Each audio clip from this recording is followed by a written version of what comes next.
Japan consistently ranks among countries with the highest numbers of centenarians per capita, and one striking feature of many older Japanese is persistent mobility, walking, stair climbing, and independent daily living well into advanced age. The approach behind this longevity isn't a single trick. It's a set of simple habits and movements performed repeatedly over a lifetime. These everyday practices target the legs and balance systems and are easy to practice at home without special equipment. As people age, muscle mass and strength decline, a process called sarcopenia, and the loss is often most pronounced in the lower body. That loss undermines everyday tasks such as rising from chairs and safely navigating stairs. Worldwide, falls are the leading cause of injury and hospital admission among people over 65, and a hip fracture can dramatically alter an older person's independence. That's why preserving leg strength and balance is critical for healthy aging. Researchers have been studying traditional movement practices and modern training strategies that mimic daily behaviors. One randomized trial reported large improvements in knee extension strength with brief, targeted practice. Other research supports balance and isometric training for fall reduction and improved functional performance. While specific numbers vary between studies, the pattern is consistent. Small amounts of regular practice focused on functionally relevant movements produce meaningful gains in strength, balance, and confidence. This guide shares 6 time-tested movements inspired by Japanese daily life and martial arts training. Each item targets muscles or sensory systems essential for standing, stepping, and stabilizing. Importantly, the exercises are adaptable. If you have joint issues, start with supported variations and progress slowly. Before beginning any new physical program, especially if you have existing medical conditions, check with your healthcare professional. Throughout this script you'll find practical cues, progressions, common mistakes to avoid, and safety notes so you can practice confidently. The goal is not a quick fix. It's building simple habits you can integrate into everyday routines. The same habit-based approach that helps many older Japanese remain independent and active for years. In the next section we begin with a foundational position, the deep or resting squat, a natural posture with powerful benefits when practiced correctly and safely. The deep squat, often called the resting squat in many Asian cultures, is more than a way to sit on the floor. It's a position that recruits many of the muscles needed for everyday movement: the quadriceps, front thighs, hamstrings, glutes, core, and ankle stabilizers. Historically, people used this posture for daily tasks. In modern life, using chairs for prolonged periods can reduce hip and ankle mobility and diminish glute activation, so reintroducing the squat can restore both strength and range. Why it helps? Holding a deep squat forces the large leg muscles to work isometrically and dynamically, improving the muscle endurance and joint control needed to stand up, climb stairs, or recover from a slip. Studies that compare habitual squatters with less active peers show better balance and functional scores among those who keep the habit. Research on home-based squat training has also shown improvements in sit-to-stand ability and leg strength in older adults. How to practice safely: stand with feet about shoulder width apart and toes angled slightly outward. Initiate the movement by pushing your hips back and bending at the knees, keeping your heels on the ground. Descend slowly to whatever depth your mobility allows, ideally until your hips are low and your weight feels evenly distributed. Keep a neutral spine, chest lifted and eyes forward. If your heels come off the floor, pause and work on ankle mobility first. Progression and dosage. Beginners, especially people over 60, may start with supported holds using a countertop or sturdy chair for balance. Begin with short holds, 20 seconds per session, several times per day. Gradually increase hold time as mobility and comfort improve, working toward 1 to 3 minutes per set if comfortable. If full depth is not possible, start with partial squats and slowly increase range. Common mistakes to avoid: rounding the lower back, lifting heels, or forcing the knee far past the toes in a way that causes pain. Pain is a signal.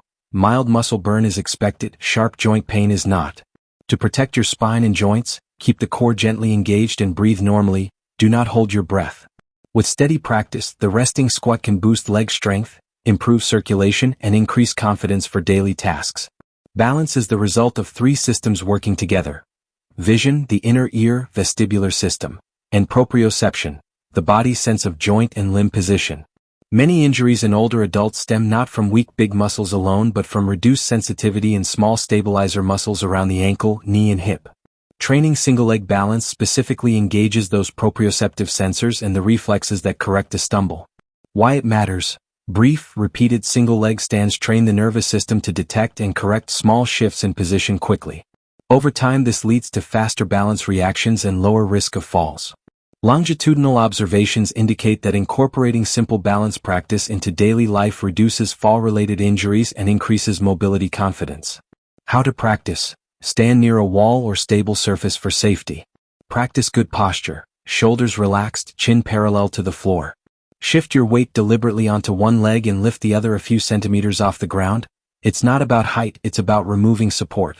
Focus on a fixed point to help stabilize your gaze. Start by holding for 10 to 15 seconds and repeat 3 times per side. Progressions: as you improve, reduce fingertip support until you can stand unaided. Increase hold times gradually toward 30 to 60 seconds. Add gentle challenges such as closing your eyes for a few seconds, standing on a slightly softer surface, or lightly turning your head to engage vestibular reflexes. Perform short balance practice during common daily moments, while brushing teeth, waiting for a kettle, or during TV breaks, to make it habit. Dosage and safety: begin with 3 to 5 minutes total per day and increase to 10 minutes as tolerance builds. Use support as needed. Safety is paramount. If dizziness or severe instability occurs, stop and consult a clinician before progressing. Keep breathing steady and avoid locking the knee. Common mistakes: lifting the free leg too high, which shifts your center of gravity, tensing the shoulders, or attempting long holds too quickly. The most beneficial adaptation is consistent, short practice repeated daily. Over weeks, improvements in proprioception translate into better walking stability, easier stair climbing, and greater confidence in community mobility. The horse stance, known in Japanese martial traditions as kibidachi, is a wide, low, isometric posture used for strength and endurance training. Unlike dynamic squats, isometric holds like the horse stance let you build strength and muscular endurance with minimal joint impact, making them well-suited to older adults or anyone with movement limitations. Why it's useful: the wide base and sustained muscle contraction target the quadriceps, inner thigh, adductors, glutes, and core stabilizers. Isometric training has been shown to deliver strength gains while reducing movement-related stress on joints.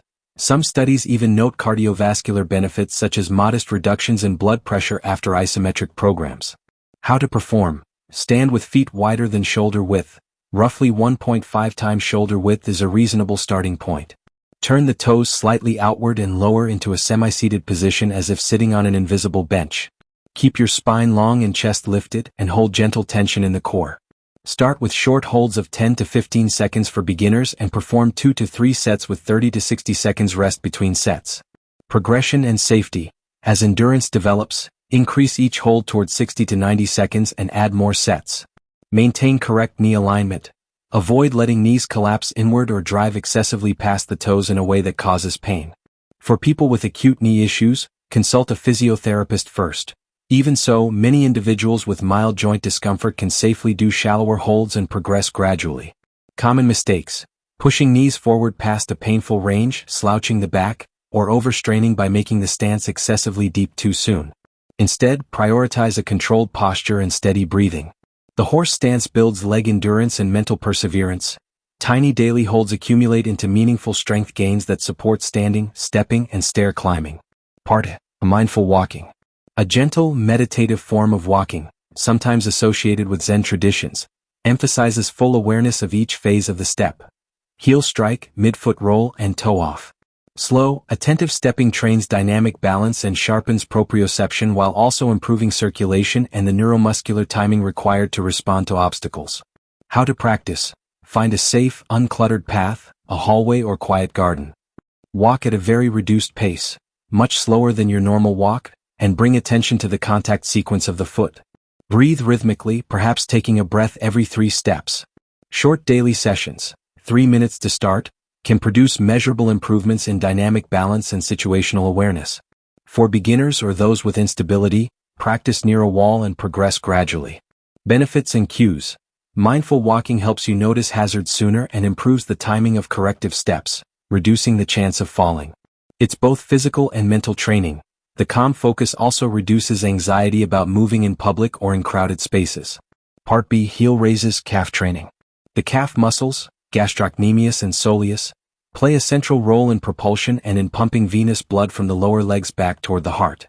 Strong, responsive calves produce the rapid force needed to recover from trips and also support steady walking. How to perform: Stand with feet about shoulder width apart. Rise slowly onto the balls of your feet, lifting heels as high as comfortable, then lower in a controlled manner. For beginners, do 2 sets of 15 repetitions while holding onto a stable surface.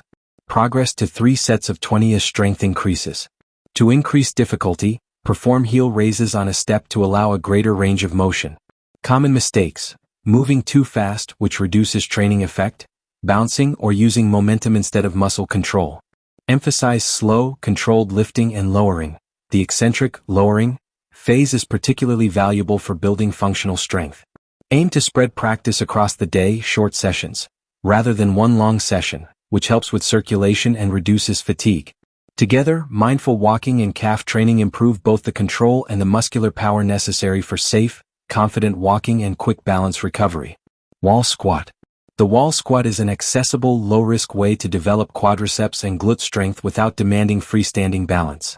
It's widely used in rehabilitation and is effective for improving stair climbing ability and sit-to-stand performance. How to do it: with your back against a smooth wall, place feet shoulder width apart and about 12 to 18 inches from the wall. Slide down until your knees form approximately 90 degrees, ensuring knees remain aligned over ankles and do not forcefully pass the toes in a painful way. Start with 15 to 20 second holds and perform 3 sets, resting about 60 seconds between sets. Breathe steadily and keep the core mildly engaged. Holding the breath can spike blood pressure. Progression and safety. Increase hold duration gradually as strength and comfort improve. People with uncontrolled hypertension or certain cardiovascular conditions should check with a clinician before long isometric holds, since isometric training can transiently affect blood pressure. Bonus: dead hang. The dead hang is a full-body isometric exercise performed from a horizontal bar. It primarily benefits shoulder mobility and grip strength, and spinal decompression from gentle hanging can reduce tension in the lower back. For older adults, grip strength correlates strongly with overall function and is a useful general health marker. How to practice: find a secure horizontal bar and grip it shoulder width apart. Lift the feet and let the arms and shoulders relax while the body hangs. Beginners can start at 5 to 10 seconds per hang, performing multiple sets with rest between. Keep shoulders relaxed rather than shrugged up toward the ears. Wrapping up: building a safe routine. These movements are simple, adaptable and intended to be woven into daily life. Short squat holds while watching TV, single leg balances while brushing teeth, mindful walking in the morning, calf raises between chores and brief wall squat or horse stance sessions. Consistency, small amounts done often, is more powerful than occasional long workouts. A few safety reminders: if you have medical conditions, joint replacements, or recent surgeries, check with your healthcare provider before starting. Progress slowly, respect joint pain as a stop signal, and use supports when needed. Over weeks and months, these habit-based practices commonly produce gains in strength, balance, and confidence, helping maintain independence and quality of life into later years.